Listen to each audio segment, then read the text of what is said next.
కాకినాడలో ప్రశ్నారావణ్ యూట్యూబర్ని అరెస్ట్ చేసిన సంగతి మనకి తెలిసిందే. అయితే గురువారం కాకినాడలో తీవ్ర ఉద్రిక్తత నెలకొంది. అయితే పోలీసులు అతన్ని అదుపులోకి తీసి అరెస్ట్ చేసిన సంగతి తెలిసిందే. అయితే కోర్టుకి హాజరుపరచగా అతనికి బెయిల్ ఇవ్వడం అయితే జరిగింది. అర్ధరాత్రి సమయంలో జడ్జి అతనికి బెయిల్ అనేది మంజూరు చేసి విడుదల చేయడం జరిగింది. అయితే వెంటనే మళ్ళీ అర్ధరాత్రి 1:15 సమయంలో పోలీసులు మరో కొత్త కేసుతో యూట్యూబర్ను అరెస్ట్ చేశారు. అయితే దీనిపై ప్రకాష్ రాజ్ కూడా స్పందించారు. ఇలాంటి డైవర్షన్ పాలిటిక్స్ అధికారం చేతుల్లో ఉంది కదా అని తోచింది ఏది పడితే అది చేసుకుంటూ పోతారా? అంటే యూట్యూబర్స్ అంటే అలా కనిపిస్తున్నారా? ఏ కేసులు పడితే ఆ కేసులు పెట్టి ఒక కేసు చెల్లలేదు అంటే మరో కొత్త కేసు అంటూ ఇలా ఎన్ని కేసులు పెట్టుకుంటూ పోతారు. ఓ పక్కన జడ్జిలే ఈ కేసులు పనికిరావు అని కొట్టిపడేసి అసలు కోర్టులో కూడా హాజరుపరచకముందే వాళ్ళకి బెయిల్ ఇచ్చి వదిలిపెడుతున్న సమయంలో ఇలాంటి మరో కొత్త కేసులు పెట్టి ఇరికించాల్సిన అవసరం ఏముంది అంటూ ఈరోజు ప్రకాష్ రాజ్ గారు ఆ కేసుపై స్పందించడం జరిగింది.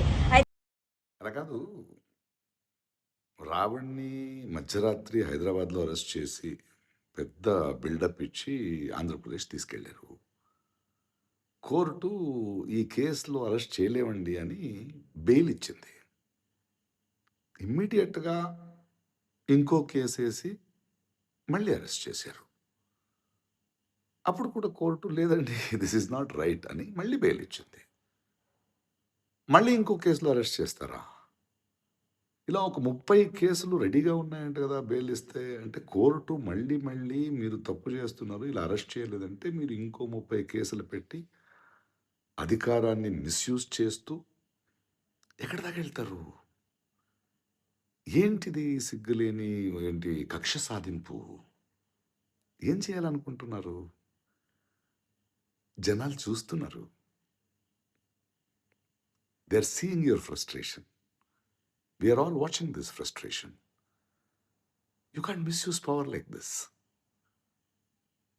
Hope you release him soon. నిన్న జరిగిన కాకినాడలోని ఈ సంఘటనతో కాకినాడ మొత్తం ఒక్కసారిగా ఉద్రిక్తంలోకి నెలకొంది. ఇటు యూట్యూబర్ కూడా గతంలో పవన్ కళ్యాణ్ మీద అనుచిత వ్యాఖ్యలు చేయడం పట్ల తన కుటుంబంతో పాటు రాజకీయ పరిసర ప్రాంతాలను కూడా అందులోని మెన్షన్ చేస్తూ మాట్లాడడం వల్లే ఈరోజు యూట్యూబర్కి ఇలాంటి పరిస్థితి వచ్చిందంటూ కూడా కొంతమంది మాట్లాడుతున్నారు. కానీ ఏది ఏమైనప్పటికీ ప్రశ్నారావణ్ అనే యూట్యూబ్ ఛానల్తో అతను మొదలుపెట్టిన ఈ ప్రసంగం అనేది ఈరోజు ఒక చర్చనీయాంశంగా మారింది. అయితే నిన్న అతన్ని అరెస్ట్ చేసినప్పటికీ కూడా మళ్ళీ వెంటనే కోర్టులో హాజరుపరచగా బెయిల్ ఇవ్వడం జరిగింది. అయితే ఈ సంఘటనపై ఇప్పుడు సినిమా నటులతో పాటు ఇటు రాజకీయ నాయకులు కూడా మండిపడుతున్నారు.